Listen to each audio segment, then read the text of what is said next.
Illuminate. ILL.u-min-AT. Illuminate. Good afternoon. My name is Aaron Lamar Diggins, and I am an SMU law student. I am a Dallas police officer, and I am a military veteran.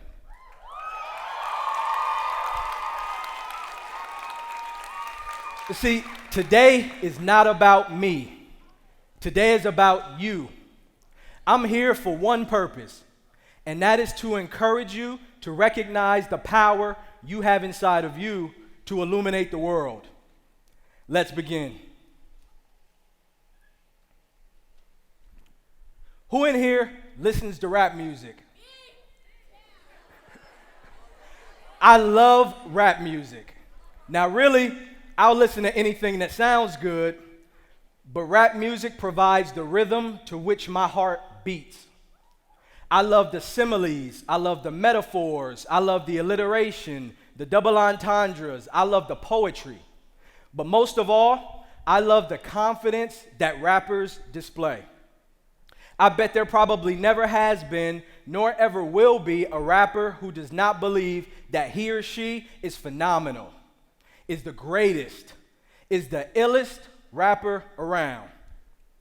To be ill is to be unwaveringly confident in yourself, in your voice, and in your ideas.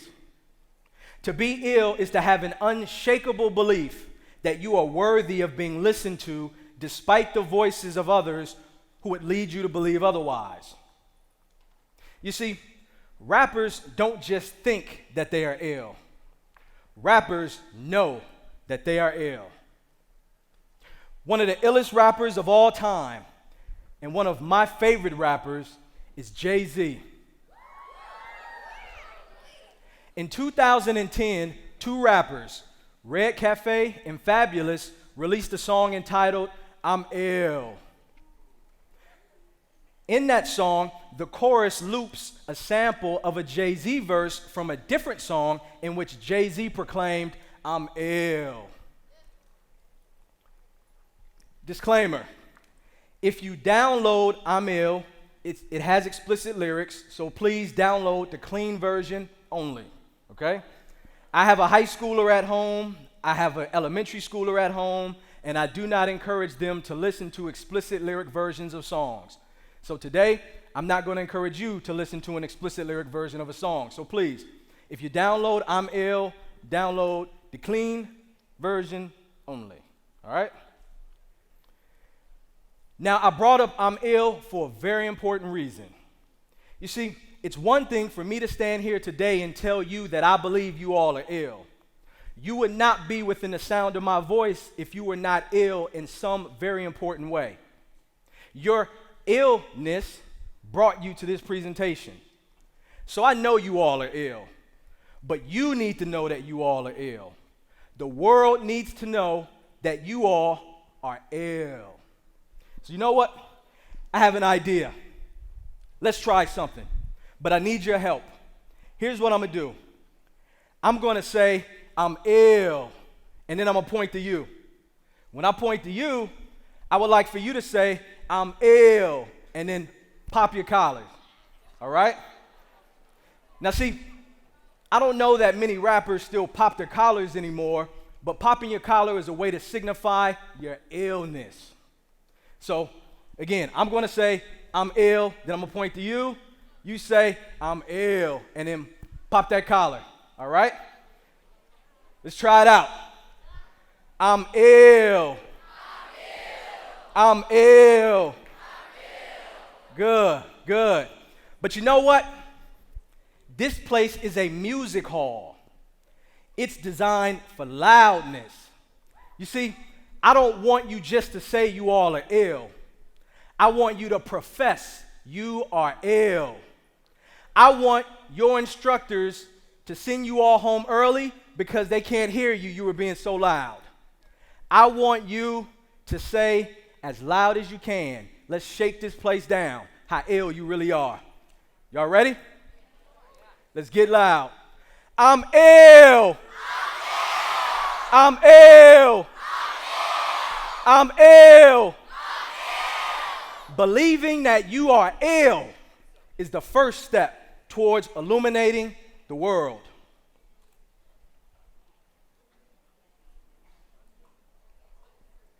You manipulate ideas naturally. Who in here has ever attempted to accomplish a task in a manner that felt natural to you, only to be told by somebody who professed to know how to better accomplish that task that your natural performance was the incorrect way to accomplish that task? Or how about this? How many of you have ever attempted to manipulate an idea in a manner that felt natural to you, only to be told that that idea was not meant to be manipulated in that manner? Did you feel hurt or did you feel upset because that rejection made you feel as though your efforts to contribute something valuable were worthless? When you manipulate an idea naturally, you brainstorm freely. You see, storms are chaotic, they're wild, they're disorderly. So during your natural manipulation of an idea, you consider the wild, chaotic, disorderly possibilities that thunder around in your head without worrying about whether those possibilities will lead to ideas that others will accept. You mentally manipulate whatever thoughts illuminate your brain about how to accomplish a task or about how to use an idea, even if those thoughts seem unconventional or unpopular. For example, in 1974, Steve Jobs, along with Steve Wozniak, founded Apple. Jobs' natural manipulation of the idea of what a personal computer should be created great success for Apple early on. But it also led to Steve Jobs being pushed out of the company in 1985. You see, Jobs was essentially fired from the company he created. In 1997, Jobs, who had continued to manipulate ideas naturally, returned to Apple as an advisor. In 2000, he resumed as CEO. In 2001, the first generation iPod was released. It was otherworldly. I mean, people talked about how weird the device was and about how it could not possibly compete with CD players. Go figure. Look at where we are today. Think of all the technology spawned. Think of all the industries created, the jobs produced because of Apple products imagined by Steve Jobs, who dared to manipulate an idea naturally. A quote attributed to Mahatma Gandhi reads, "First they ignore you, then they ridicule you, then they fight you, and then you win." Believing that you are ill is the first step towards illuminating the world. You manipulate ideas naturally is the second step towards illuminating the world.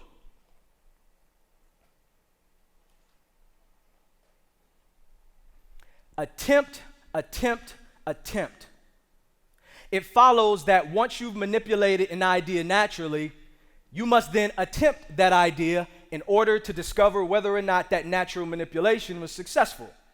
You see, ideas are most valuable when they're being used. In physics, an object at rest, which has the potential to move, has potential energy. Once that object is set in motion, it has kinetic energy, the ability to cause other objects with which it contacts to also move. Often, an object's greatest value is in its kinetic energy, not its potential energy. You see,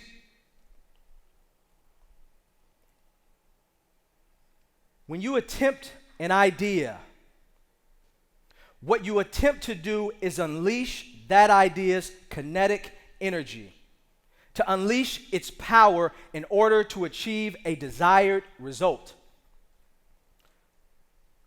When you attempt an idea, there are only one of three potential outcomes that can result. Potential outcome number one: the result of your attempt equals the result you initially desired, which means it meets your expectations. Potential outcome number two: the result of your attempt is less than the result you desired, which means it does not equal your expectations, meet your expectations. Or potential outcome number three: The result of your attempt is greater than the result you desired, which means it exceeds your expectations. Let's take a look at potential outcome number 2 for a moment. You see, even when your attempt results in an outcome that is less than the result you initially desired, it still has value. A quote attributed to Thomas Edison about inventing the light bulb reads, "I have not failed 10,000 times. I have not failed once. I have succeeded in proving that those 10,000 ways will not work. When I have eliminated the ways that will not work, I will find a way that will work." You see, for Edison, he realized that there was value even in the outcome of an attempt that was less than the outcome he initially desired, which was create a light bulb. The value was found in determining which natural manipulations would not produce a light bulb. With those natural manipulations having been eliminated, the only manipulations that remain are those that will produce a light bulb. Believing that you are ill is the first step towards illuminating the world. You manipulate ideas naturally is the second step towards illuminating the world. Attempt is the third step towards illuminating the world.